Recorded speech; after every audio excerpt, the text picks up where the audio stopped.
नहीं सुननी है मुझे तुम्हारी ये बकवास। रिधिमा की खुशियों में आग लगाकर तुम्हारा जी नहीं भरा? जो वीर को गला सड़ा देकर उसकी जिंदगी बर्बाद करना चाहती हो तुम?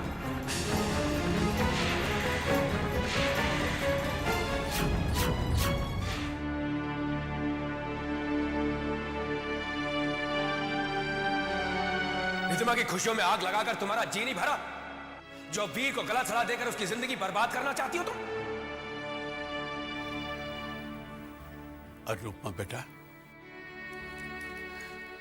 बद्री काका, आइए ना काका।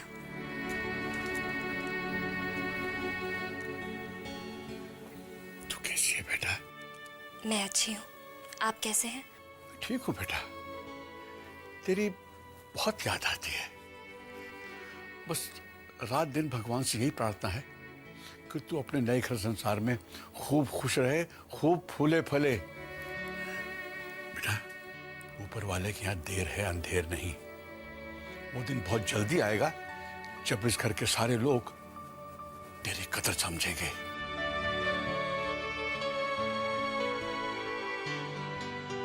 वो दिन कब आएगा काका?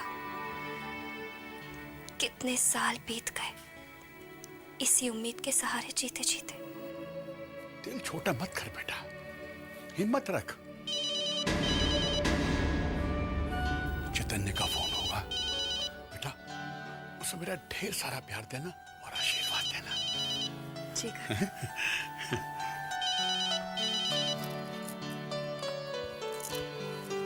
हेलो। हाय स्वीटहार्ट, कैसी हो? आपकी आवाज सुन ली, खुश हूँ। घर पे माहौल कैसा है? ये तो नहीं कहूंगी कि घर पर तनाव नहीं है, पर सब ठीक हो जाएगा। चैतन्य, नम्रता बहुत अच्छी लड़की है, बहुत ही प्यारी। मुझे यकीन है वो सबका दिल जीत लेगी। वीर ने उससे शादी कर कर कोई गलत फैसला नहीं किया। तुम्हें वाकई ऐसा लगता है? दुआ भी करती हूँ और उम्मीद भी। तुम्हारी दुआ में मेरी दुआ भी शामिल है। अनु, कल मैं वहां आ रहा हूँ, मिल के सब कुछ संभाल लेंगे। अब नो टेंशन, नो वरी। मेरी अनु सिर्फ मुस्कुराते हुए अच्छी लगती है, इसलिए सिर्फ मेरे बारे में सोचो, मुस्कुराओ और सो जाओ। ओके?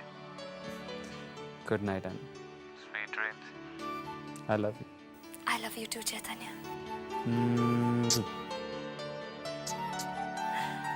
Good night. तुम्हें पाकर तो मैं भी बहुत खुश हूँ Chaitanya. I really love you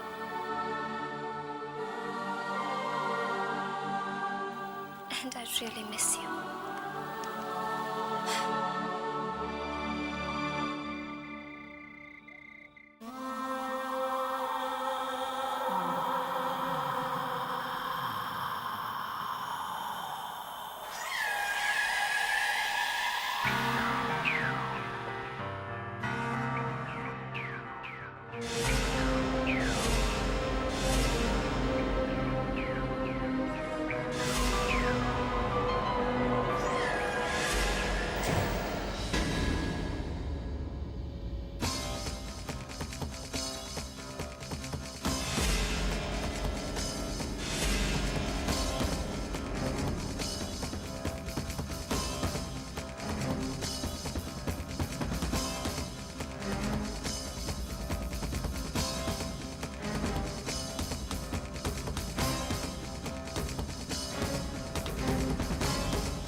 रही है हीरो का इतना कीमती हार पहन के किस तरह से ये चमक चलो इतरा रही है। पुत्र, ये हार इसके गले से उतरवा ले। तुझे तो घर के हालात पता ही है, काम आएगा, समझिएगा। ठीक कह रही हो तुम। अब देखो। ए, रुको।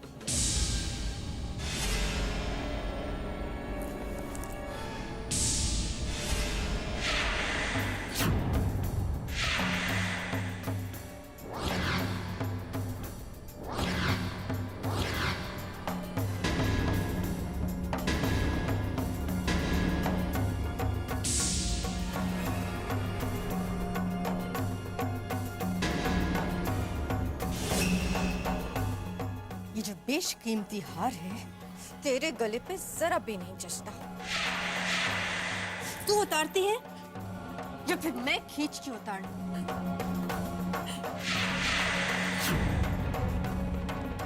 फिर कहना मत कि यहाँ लग गई वहां लग गई।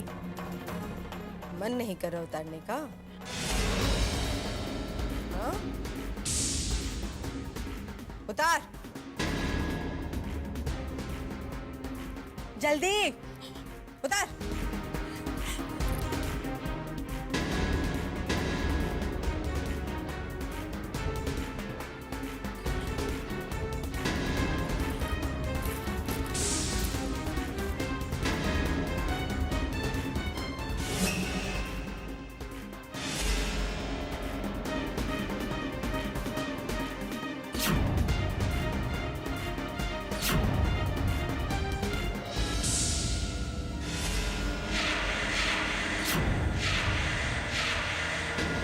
नहीं बेटा, क्यों जिद कर रही हो बेटा? ये हार मुझ पर कहाँ जचेगा?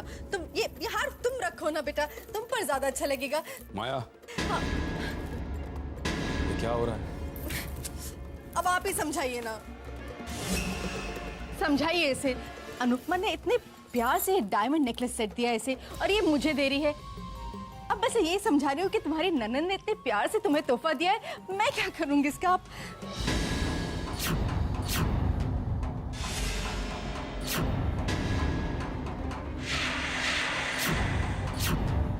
माया, जिसने हमें ये तोहफा दिया है उनसे कहो कि हमारे घर में आकर अपनी अमीरी का दिखावा ना करें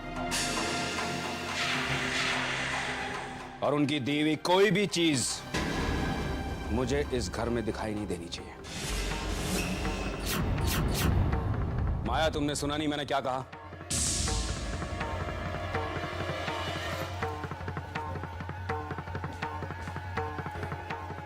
बेटा। और हाँ माया, आज जो बात मैंने इस घर में की है उस बात को तुम अच्छी तरह से समझ जाओ और बाहर से आकर इस घर में अपनी अमीरी दिखाने वालों को भी ये बात अच्छी तरह से समझा देना।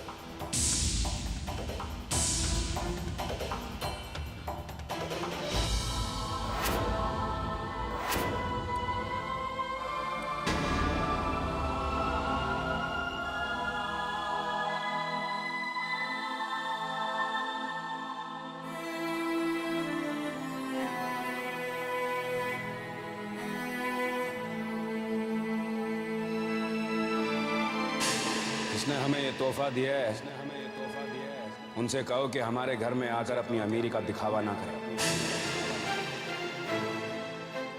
हमें ये तोहफा मंजूर नहीं है और उनकी दी हुई कोई भी चीज मुझे इस घर में दिखाई नहीं देती।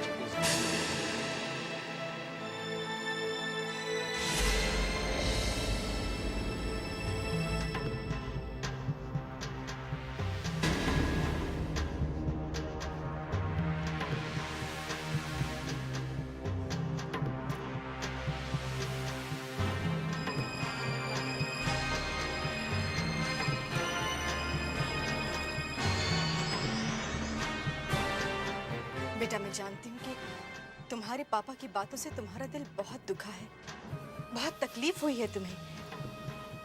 और क्यों ना हो, उन्होंने बात ही कुछ ऐसी कर दी। बेटा, तुम चिंता मत करो, बस ये हार मुझे दे दो। तुम्हारे पापा को मैं समझाऊंगी और ये हार नम्रता ही पहनेगी। बेटा, ये हार मुझे दे दो, तुम्हारे पापा को मैं समझा लूंगी, सच्ची।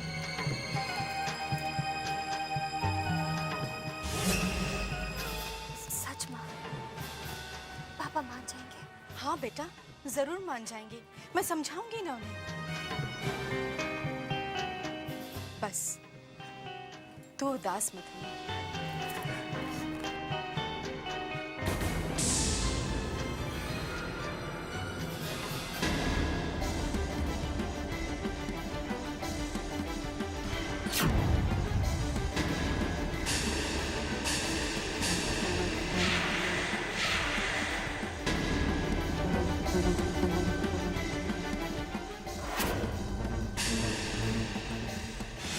अनुपमा, मुझे तुम्हारी कमजोर नफ्स पर हाथ रखना खूब आता है। बस तुम्हारे पापा का नाम लेकर मैं तुमसे कुछ भी करवा सकती हूँ, करवाती रही हूँ और करवाती रहूंगी। अरे माया की माया ना तो आज तक अनुपमा समझ पाई है और ना ही अनुपमा के पापा।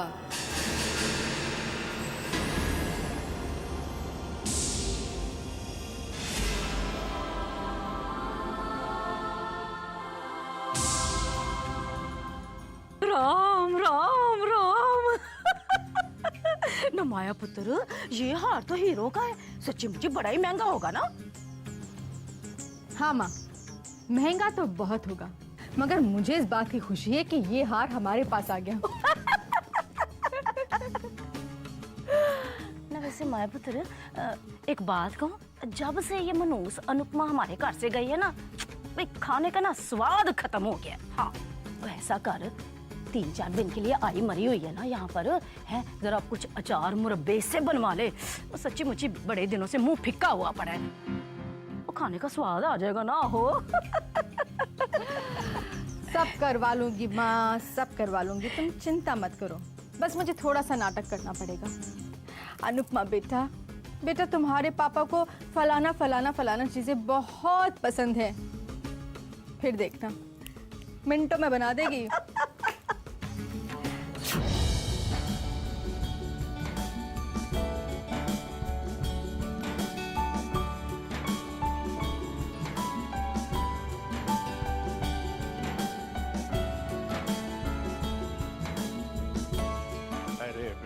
अरे बेटा, कितनी बार कहा है 2 दिन के लिए मैके आई हो, आराम कर ले। बद्री काका, ससुराल में भी तो आराम ही करती आई हूँ, आज आप मेरी बिल्कुल मदद नहीं करेंगे। नहीं, ये कैसे हो सकता है? लेकिन मैं तो मदद कर सकती हूँ ना दीदी, मैं तो आपकी मदद कर सकती हूँ। नहीं नहीं नम्रता, तुम ये सब क्यों? दीदी, बचपन में ही मम्मी गुजर गई और ये सब कभी सीखने का मौका ही नहीं मिला। आज कुछ सीखने का मौका मिल रहा है तो ना मत कहिए। अच्छा ठीक है, आओ आज मैं तुम्हें घर में सबकी पसंद और नापसंद के बारे में बता देती हूँ। अच्छा, सबसे पहले मैं तुम्हें वीर की पसंद बताती हूँ।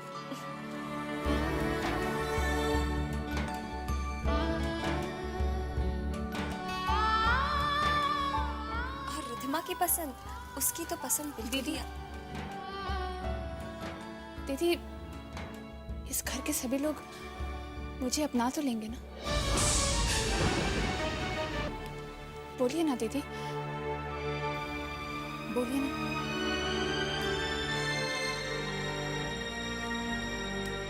मैं भी कितनी बेवकूफ हूँ, आप क्या जवाब देंगे मुझे? आप तो खुद इतने सालों से अपने लिए इस सवाल का जवाब नहीं ढूंढ पाई होंगी, तो फिर आप मुझे क्या जवाब देंगे? नहीं नहीं, ऐसा क्यों सोचती हो? मेरा दिल कहता है सब अच्छा होगा, सब तुम्हें दिल से अपनाएंगे। सच?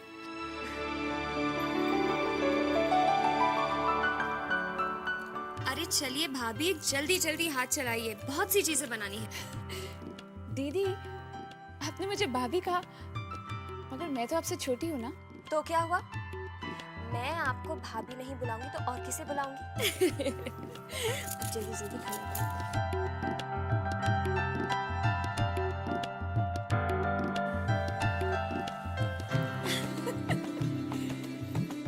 चलो, अनुपमा दीदी और नम्रता को इस घर में एक दूसरे में एक हमदर्द, एक दोस्त तो मिला। हाँ सिरट, हाँ अनु, बस मैं निकल रहा हूँ। हाँ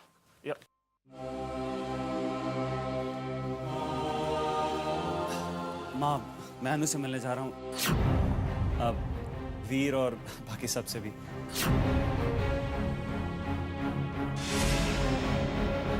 तूने गलती से अपने बेटे की शादी एक ऐसी लड़की से कर दी जो जन्म से ही अशुभ है, जो जन्म से ही अशुभ है। चैतन्य, रुको बेटे, अभी जाना जरूरी है बेटे।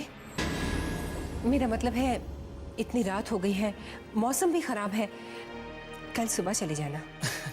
माँ, मुंबई दूर ही कितना है? मैं बस वहाँ पहुँचते आपको फ़ोन कर दूंगा, थोड़ी देर में तो पहुँच जाऊंगा। बाय माँ। चैतन्य सुनो तो सही। हे देवी, ये मुझे क्या हो गया है? शुभ अशुभ अचानक इन बातों में मैं क्यों उलझने लगी हूँ? नहीं नहीं, ये गलत है, ये सोचना वहम है। देवी माँ, मेरी बेटी की रक्षा करना। अनुकाश, ये रास्ता जल्द से जल्द कट जाए। बहुत मुश्किल था तुम्हारे बिना ये एक दिन बिता। मैं आ रहा हूँ, बस तुम्हारे पास पहुंची।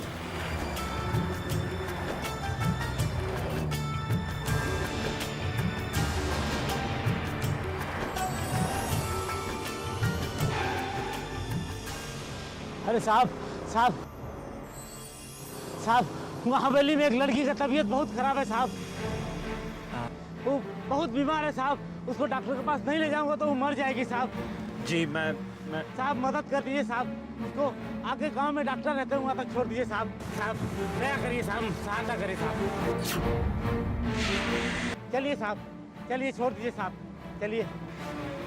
ठीक है, साइड हुई। चलिए साहब, आइए।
आइए साहब।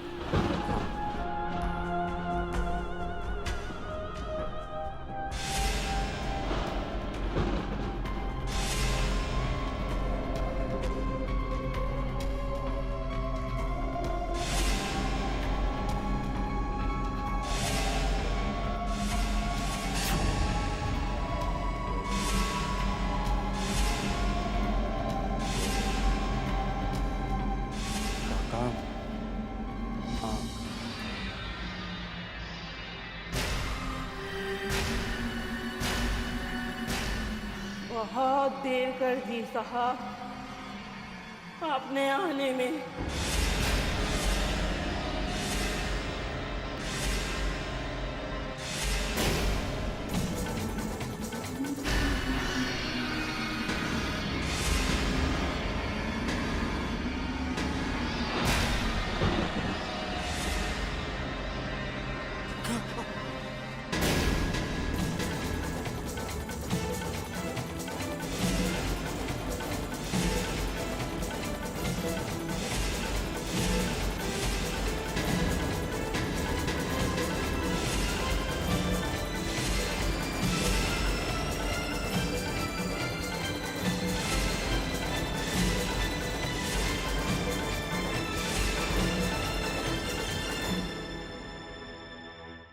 देर कर दी साहब, आपने आने में।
बोलिए ना, क्या नहीं हो सकता?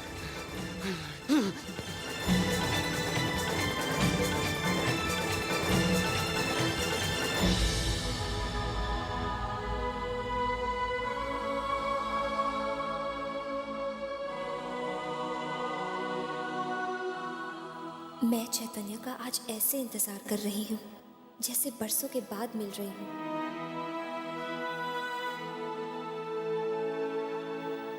एक दिन की दूरी और इतनी बेताबी। चैतन्य, अब आप ही जाइए। कहाँ हैं आप? बस और इंतजार नहीं होता मुझसे।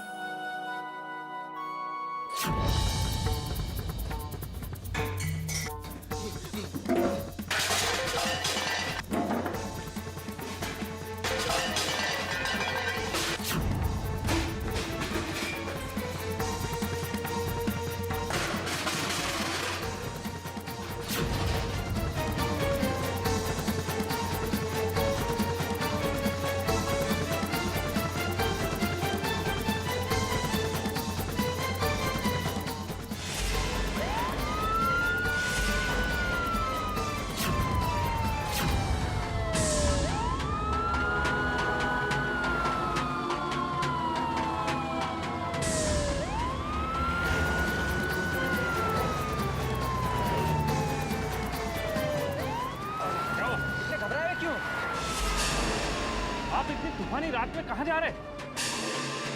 क्या हुआ, कुछ बताइए तो। आराम से, आराम से। वो मर गई। कौन मर गई? कहाँ मर गई? अदिति, अदिति मर गई। अदिति मर गई। आराम से, आराम से। आप डरिए नहीं, हमें आराम से सब कुछ बताइए, तभी तो हम आपकी कुछ मदद कर सकते हैं। कौन मर गई? कहाँ मर गई? वो इस हवेली में एक लड़की मर गई। हवेली में लड़की मर गई? कब? अभी अभी मैंने खुद उसकी लाश देखी। उसकी लाश देखी अभी। ये हवेली तो पिछले 50 साल से वीरान पड़ी हुई है। वहाँ कोई नहीं रहता। वो हवेली तो भूतों की हवेली है, भूतों की हवेली। अरे नहीं, मैंने अभी अभी देखी है। मैंने खुद अभी देखी है, अपनी आंखों से देखी है लाश। नहीं साहब, मैं गारंटी के साथ कह सकता हूँ, ऐसा हो ही नहीं सकता। आपको क्या लगता है मैं पागल हूँ? मैं आपसे कुछ कह रहा हूँ, ऐसे ही कह रहा हूँ क्या? मैं आपसे कह रहा हूँ, मैंने खुद अपनी आंखों से अभी उसकी लाश देखी है यहाँ पे, इसी हवेली में।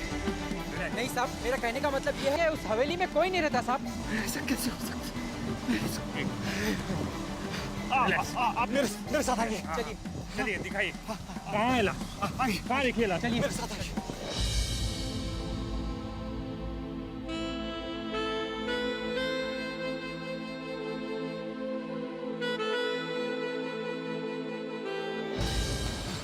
आइए इंस्पेक्टर, आइए, मैं कह रहा हूँ चेतन, आइए।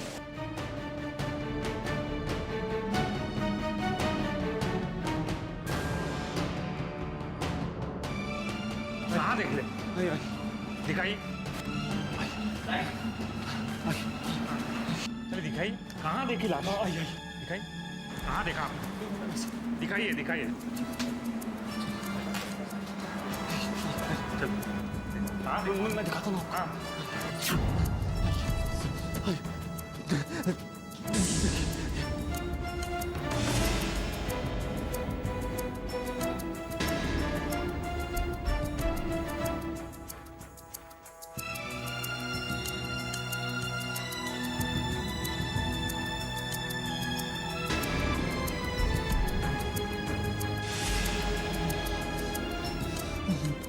देखिए, आपको जरूर कोई गलतफहमी हुई है। अंदर तो कुछ भी नहीं है।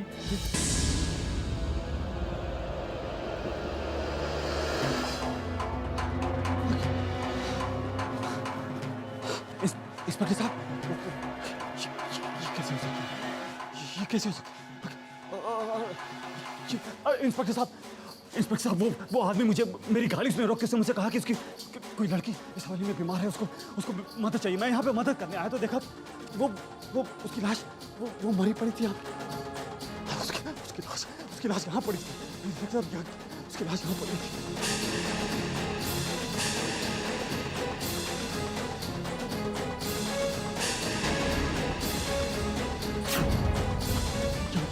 यहाँ पे वो बुरी औरत यहाँ पे बैठी हुई थी और इंस्पेक्टर साहब, यहाँ पे दवाएं भी पड़ी हुई थी। अब तो यहाँ कुछ भी नहीं है। और लेकिन यहाँ आप, मैंने आपसे पहले ही कहा था, पिछले 50 सालों से ये हवेली वीरान पड़ी हुई है, यहाँ कोई नहीं आता जाता। देखिए मेरी बात का यकीन कीजिए। यहाँ पे उसकी लाश पड़ी थी और यहाँ पे औरत बैठी थी। देखिए, इस कमरे की हालत को देखिए। ऐसा लगता है जैसे बरसों से यहाँ कोई किसी ने कदम तक नहीं रखा हो। ये धूल, ये जाले, और यहाँ देखिए जमीन पर, यहाँ आपके पैरों के निशान दिख रहे हैं, मेरे पैरों के निशान दिख रहे हैं। इसके अलावा किसी के निशान दिख रहे हैं आपको? नहीं ना? देखिए, आपको जरूर कोई गलतफहमी हुई है। शायद आप कहीं और गए और आप फिर नहीं इंस्पेक्टर साहब, मेरे को कोई गलतफहमी नहीं हुई। आप मेरा यकीन कीजिए। आप चलिए। मुझे कोई गलतफहमी हो ही नहीं सकती। अभी थोड़ी देर पहले मैं यहाँ आया था और यहाँ पे लाश वो पड़ी हुई थी। कैसे ऐसे हो सकता है? यहीं पे, मैं कह रहा हूँ आपसे, यहीं पे देखी थी मैंने, यहीं पे देखी थी। कैसे जा सकती है? यहीं पे देखी थी इंस्पेक्टर साहब। यहाँ पे वो भी बैठी हुई थी। ऐसे कैसे हो सकता है? चलिए आप चलिए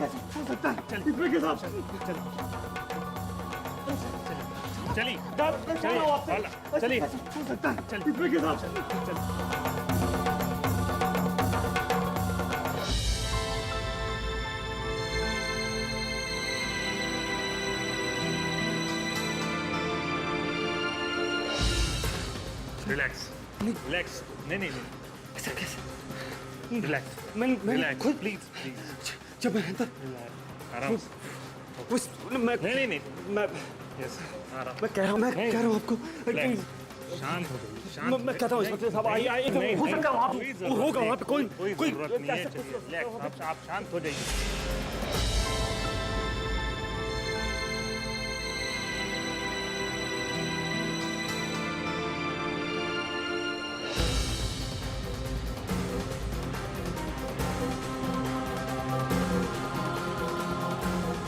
देखिए इंस्पेक्टर, ऐसा कैसे हो सकता है? मैंने आपको देखिए वहाँ पे एक बार जो था ना, वो दो औरतें थी।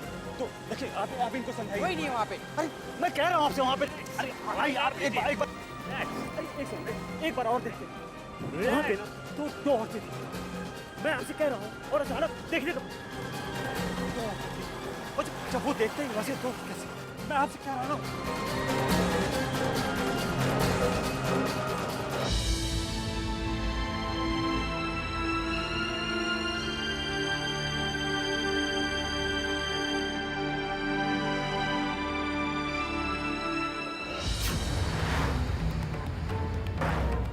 बहुत देर कर दी साहब आपने आने में।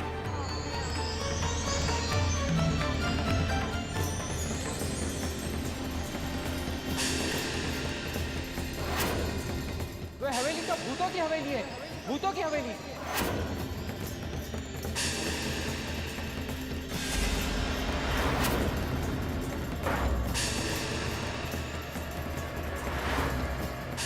का मतलब यह है कि उस हवेली में कोई नहीं रहता साहब।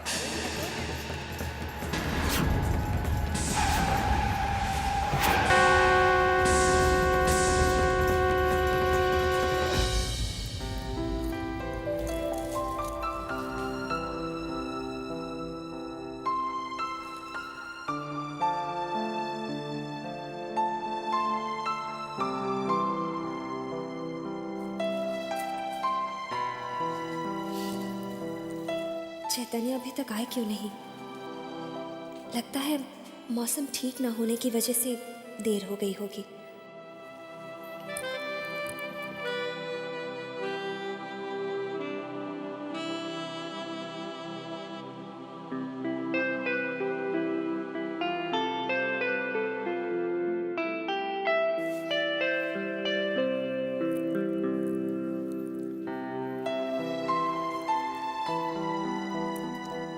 इंतहा हो गई इंतजार की। आई ना कुछ खबर मेरे यार की। मैं किसी का इंतजार नहीं कर रही। दीदी, वैसे कहते हैं सब्र का फल बहुत मीठा होता है, पर मेरा ऐसा मानना है कि जितना ज्यादा इंतजार उतना ज्यादा प्यार। पर मैंने कहा ना, मैं किसी का इंतजार नहीं कर रही। पर दीदी, आपके चेहरे की रंगत तो कुछ और ही बता रही है। इन नजरों का बार बार उस दरवाजे की ओर उठना, हर आहट पर चौंक जाना, और फिर आप कहती हैं कि आपको किसी का इंतजार नहीं है। आ गया फोन। हेलो।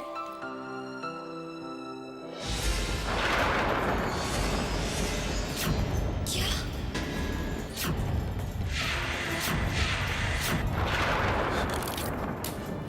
दीदी,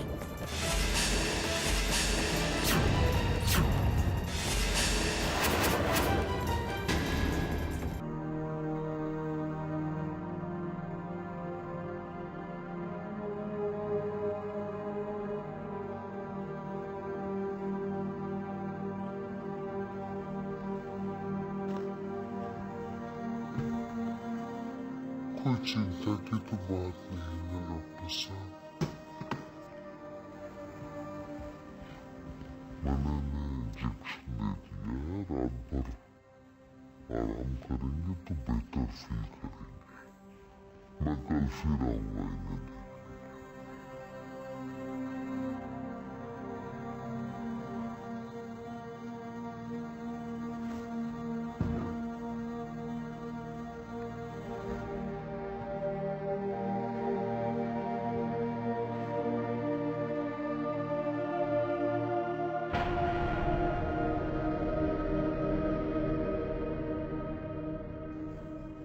अच्छा खासा यहाँ से गया था कि देखो क्या हालत हो गई मेरे बेटे की।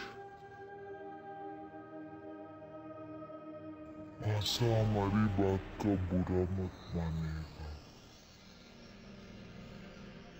हम जानते ही सही मौका नहीं है बात करने का, लेकिन हम क्या करें, हमसे रहा ही नहीं जा रहा।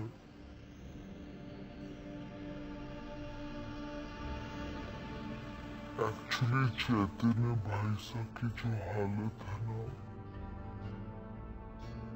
उसकी वजह और कोई नहीं, बल्कि आपकी अपनी अपशकुनी वो अनुपमा है।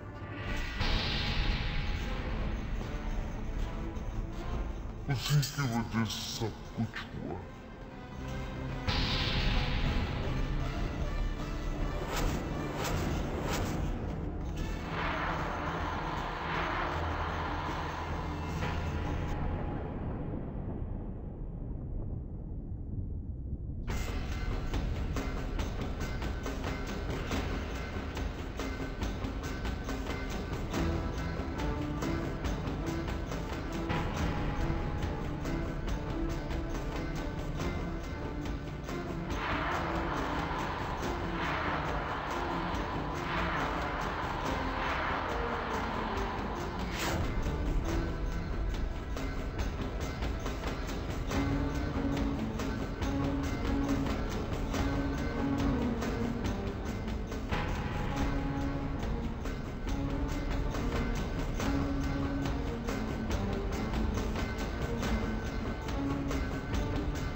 माँ चैतन्य को क्या हो गया?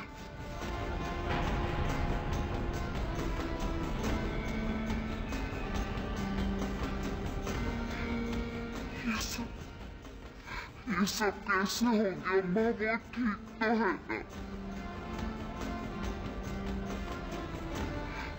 बोलिए ना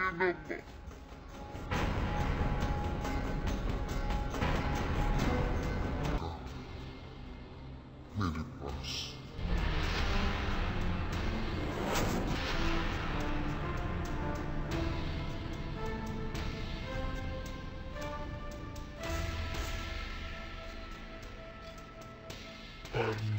मैंने कहा ना अनुपमा,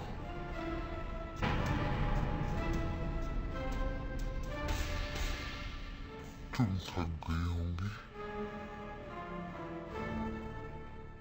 तुम जाओ अपने कमरे में आराम करो।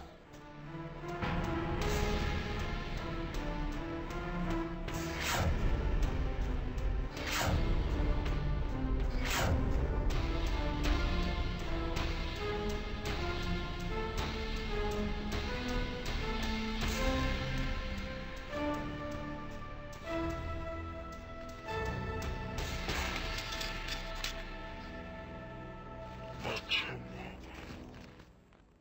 तो फिर मैं भी यही नहीं अनुपमा। देखो अगर मुझे तुम्हारी जरूरत हुई तो मैं तुम्हें बुलवा लूंगी।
के साथ ये अन्याय नहीं होने दूंगा और मैं ये अच्छी तरह समझ गया हूं कि इस घर में अनुपमा दीदी की जिंदगी में अनूस नाम का जहर खोलने वाला कौन है। मॉम काश आप यहाँ पर होते। और आप अनुपमा की ये हालत अपनी आंखों से देखते तो आप तो खुशी के मारे मुझे अपने गले लगा लेती। और नानी वो तो कहती कि मेरे कलेजे में ठंड पे गई, ठंड।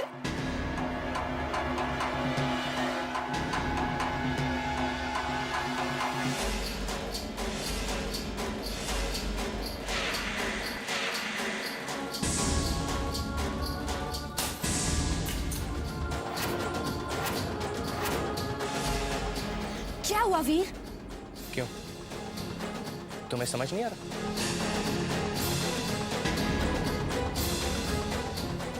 या समझना नहीं चाहती हो? लेकिन मैं सब समझ गया हूं। समझ गया हूं कि ये मनूस, अशुभ, अपशगुनी जैसे शब्द उस घर से इस घर में कैसे आए हैं, उन्हें कौन लाया है। अरे कैसे पत्थर दिल इंसान हो तुम लोग। क्या दुश्मनी है तुम्हारी अनुपमा दीदी के साथ? जब अनुपमा दीदी उस घर में रहती थी तो तुम उन्हें चैन से जीने नहीं देती थी, और आज जब खुशियां उनके कदम चूम रही हैं तो तुम यहां आ गई उनकी खुशियों को आग लगाने के लिए।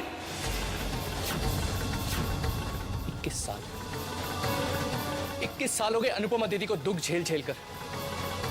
अब तो उनके नसीब में खुशियां आई थी और तुमसे उनकी खुशियां बर्दाश्त नहीं हुई। मेरी बात याद रखना, भगवान तुम्हें कभी माफ नहीं करेगा। नरक में जाओगे तुम लोग, नरक में। क्या बिगाड़ा है अनु दीदी ने तुम्हारा? वो बेचारी तो सबको खुशियां और सुख देना चाहती हैं, और तुम लोगों से ज्यादा घटिया सोच वाले इंसान मैंने आज तक नहीं देखे। तुम यहां रहकर जो गुल खिला रही हो ना, उसकी कहानियां तुम माँ और नानी को बहुत सुना चुकी हो। चलो अब अपना सामान पैक करो, बाकी की कहानियां तुम माँ और नानी को घर जाकर ही सुनाना। कल सुबह तुम मेरे साथ चल रही हो, और हाँ, इस बार अगर कोई नाटक किया ना तो जरा भी लिहाज नहीं करूंगा, घसीटते हुए तुम्हें यहां से लेके जाऊंगा। And I am serious, very serious, समझे तुम?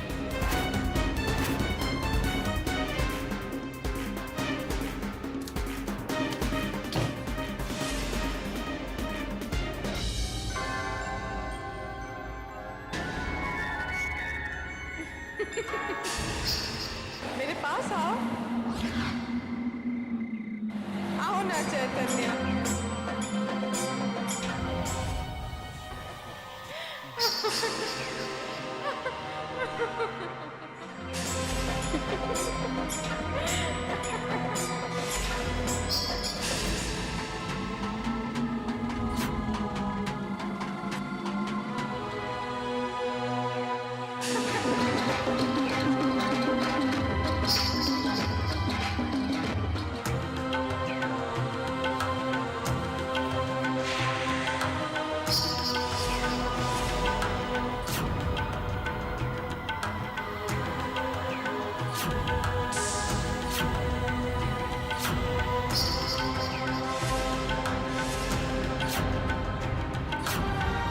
बहुत देर कर दी साहब आपने आने में।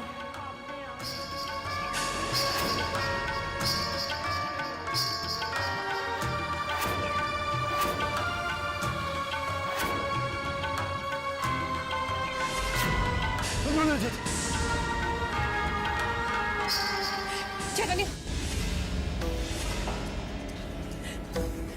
बेटे क्या हुआ बेटे? हाँ कहो, कहो बेटे क्या हुआ? हाँ बोल बेटे। हाँ मुझे अदिति दिखाई देती है।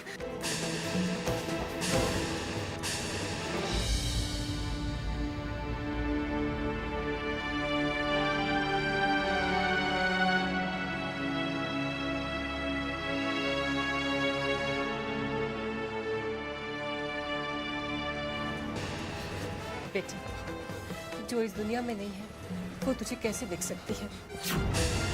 अदिति मर गई है बेटी। मैं उसे हमेशा देखता हूँ, और अभी आपने उसे देखा नहीं?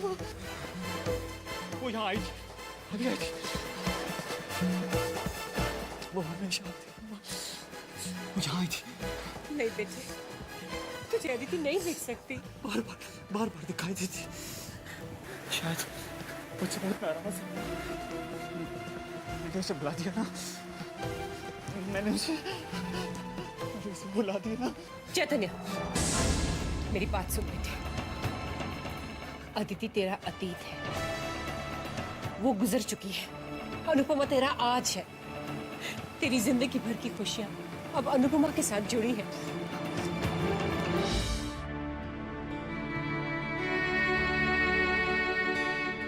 क्या हो गया है चैतन्य को?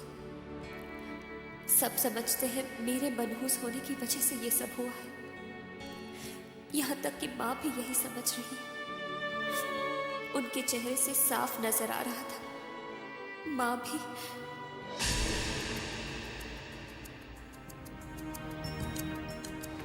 आप जानते हैं कि आपकी बड़ी बहू अपशगुनी है, लेकिन आप हमारी बात मानने को तैयार ही नहीं है। एक्चुअली चैतन्य भाई साहब की जो हालत है ना, उसकी वजह और कोई नहीं, बल्कि आपकी अपनी अपशगुनी बहू अनुपमा है। चैतन्य यही रहेगा मेरे पास, इसी कमरे में। हे भगवान, माँ भले मुझे मनहूस मानने लगे, पर चैतन्य को ठीक कर दो, उसे कुछ ना हो। तुझे तो अपनी पूरी जिंदगी अब खुशी खुशी गुजारनी है अनुपमा के साथ। अदिति तेरी पत्नी थी, लेकिन अब वो मर चुकी है। तेरी पहली पत्नी मर चुकी है। चैतन्य, ये तेरे दिमाग का भ्रम है बेटे, सिर्फ एक भ्रम है। मेरी बात का यकीन कर। ठहर, मैं तुझे कुछ दिखाती हूँ। ठहरो।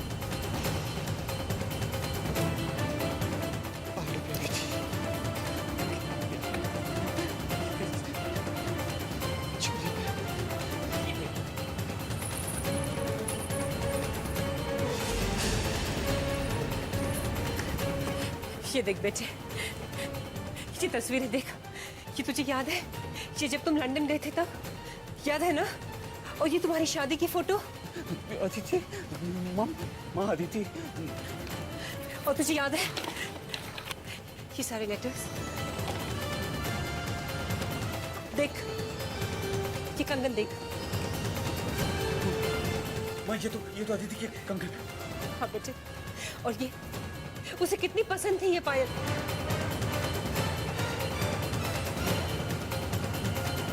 और ये उसका मंगलसूत्र, और ये वो अंगूठी जिसे पहनाकर तूने उससे शादी की थी, है ना? ये सारी चीजें पुलिस ने हमें उसके बदन से उतार के दी थी जब वो गुजर गई था। अदिति कहाँ है? अदिति गुजर गई है चैतन्य, वो गुजर गई है। वो अब इस दुनिया में नहीं है, वो तुझे नहीं दिख सकती बेटे। वो गुजर गई। ये अदिति की सारी चीजें उसके गुजरने के बाद तूने मुझे दे दी थी। बेटे याद है तुम्हें? तूने कहा था कि माँ इसे कहीं बंद करके रख दो, क्योंकि तू अदिति को हमेशा के लिए भुला देना चाहता था। बेटे, अब अनुपमा तेरी जिंदगी में आ गई है, इतनी सारी खुशियां लेकर। अतीत की ये परछाई अपनी खुशियों पर मत पड़ने दे, मत पड़ने दे बेटे। भुला दे अपने अतीत को, भुला दे।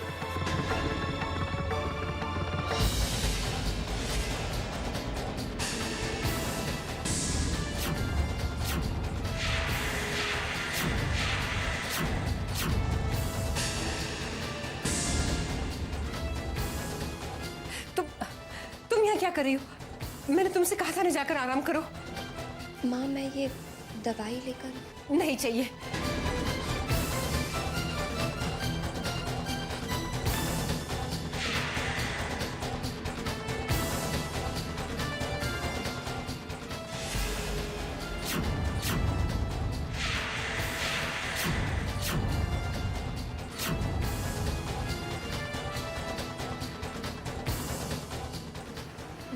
चैतन्य चैतन्य बिल्कुल ठीक है।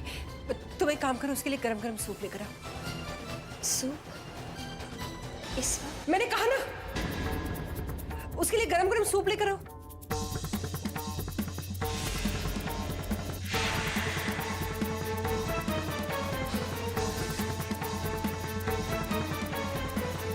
जाओ सूप लेकर आओ चैतन्य के लिए।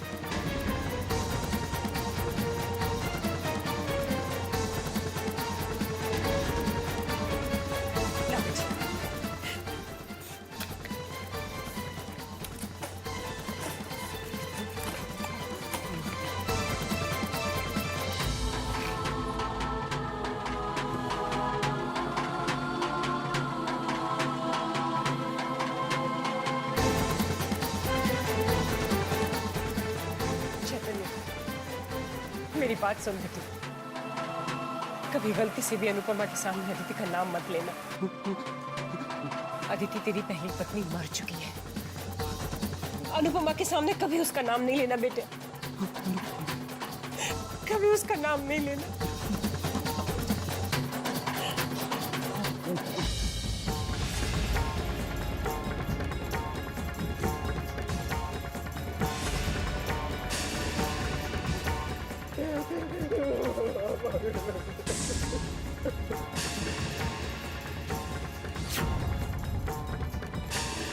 क्या बात है?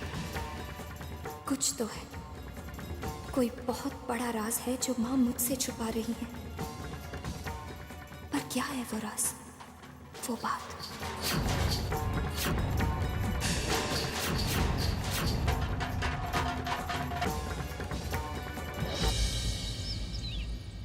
शारदा जी, भगवान करे चैतन्य बेटा जल्दी से ठीक हो जाए। भगवान का लाख लाख शुक्र है कि चैतन्य बेटे को ज्यादा चोट नहीं है। न बैठे बिठाए क्या हो गया राम, चोट ना बुलाए। मुझे ना बड़ा डर लग रहा है अब ना चैतन्य की बारी है। जैसे लगता है इसकी मनुष्यत का साया ना अब कहीं बेचारे उस चैतन्य के ऊपर ना पड़ जाए, कहीं ये उसको भी किरण की तरह खा ना जाए।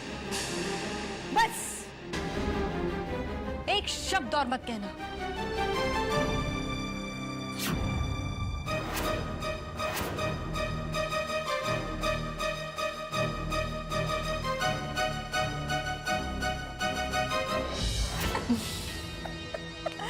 माया पुत्र, good job. Thank you mummy. इसे कहते हैं एक तीर और दो निशाने। अनुपमा के ससुराल वाले भी उसके खिलाफ और मायके वाले भी उसके खिलाफ।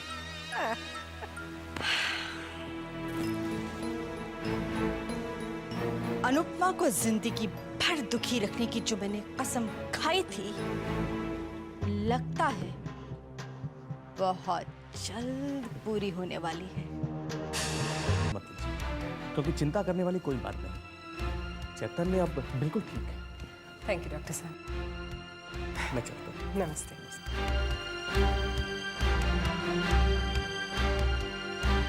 लच्छी, लच्छी, चैतन्य के फ्रेश कपड़े लेके जरा मेरे कमरे में आओ तो।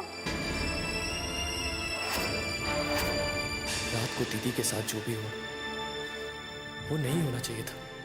मुझे इस बारे में आंटी से बात करनी ही होगी।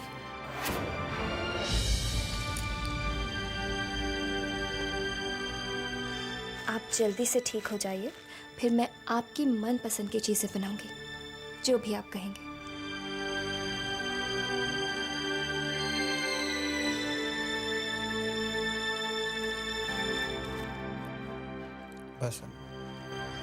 बस थोड़ा सा और।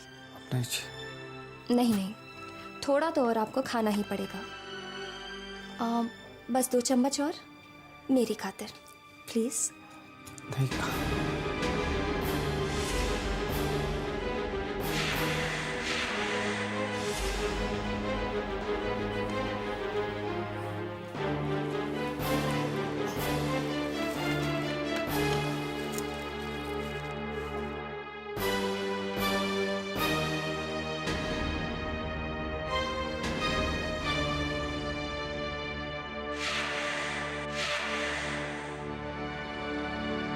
चैतन्य, क्या करूं? कुछ बताओगे नहीं तो मैं आपकी परेशानी कैसे समझ पाऊंगी। आप तो मुझे अपने दिल की हर बात बताते थे, तो आप क्या छुपा रहे हैं? प्लीज, आपका दर्द मेरा भी दर्द है चैतन्य।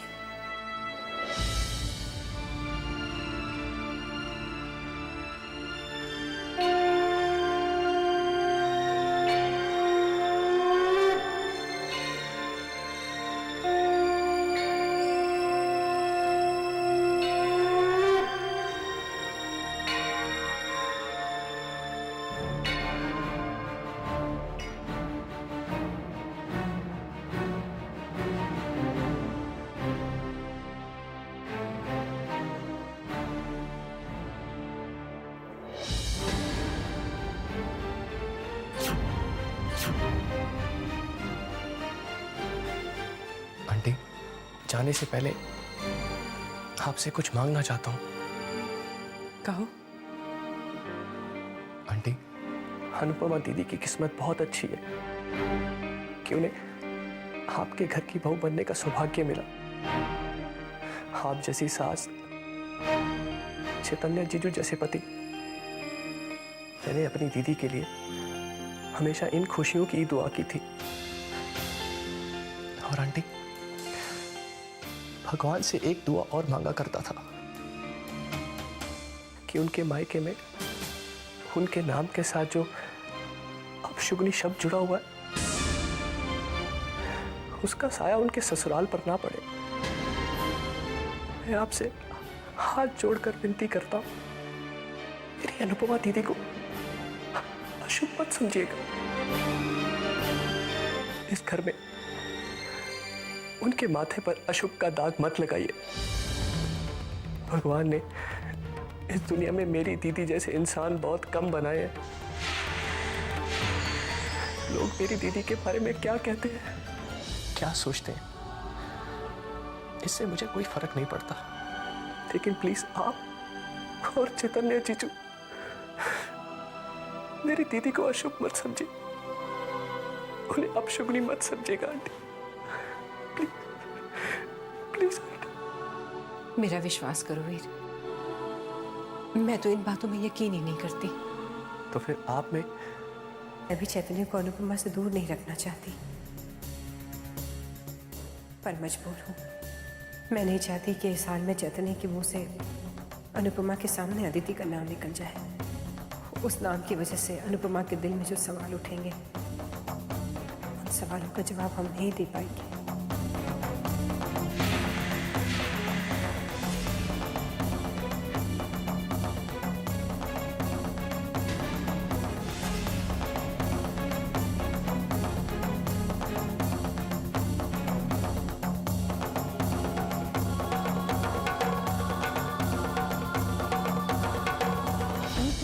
निकालने की जिद पकड़ कर बैठा है। अब मैं चाहे कोई भी बहाना कर लूं, वो मुझे अपने साथ लेकर ही जाएगा। वो जानता है कि मोम और मैं मिलकर अनुपमा की खुशियों में आग लगा रहे हैं, इसलिए अब वो मुझे इस घर से बाहर निकाल कर रहेगा। और अगर मैं उसके साथ नहीं गई ना, तो पता नहीं वो क्या कर देगा। मेरा तो इस घर में रुकने का सवाल ही नहीं पैदा होता। रिदम में जब किस्मत हमारा साथ देने लगी तो तुम जाने की बात कर रही हो। एक्चुअली चैतन्य का एक्सीडेंट तो हमारे लिए वरदान साबित हुआ है। वैसे किसी ने बिल्कुल ठीक कहा है कि माँ की ममता जब अपने बच्चे को तकलीफ में देखती है तो उसका दिल रो उठता है। मासा का रोता हुआ दिल कहीं ना कहीं अनुपमा को मनहूस तो मानता ही है। और ऐसी हालत में तुम जाने की बात कर रही हो। लेकिन अब मैं क्या करूं? वीर की जिद के आगे मेरी एक नहीं चलने वाली। पद्मिनी,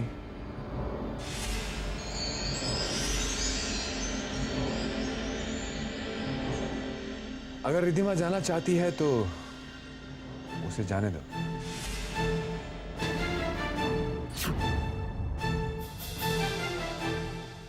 क्योंकि माया जी और रिद्धिमा ने शतरंज की बिसात तो बिछा ही दी है। अब मोहरे कब और कौन से चलने हैं, ये हम तय करेंगे। बात तो बिल्कुल सही। रिदमा, जाते जाते तुम एक खेल नहीं खेलना चाहोगे जिसमें तुम्हारी अनुपमा दीदी मासा की नजरों में इतनी बुरी तरह से गिर जाएगी कि फिर मासा की नजरों में उठने के काबिल नहीं रहेगी। इसे कहते हैं खेल खेल। चित भी मेरी और पट भी। अब देखना हम अनुपमा के साथ क्या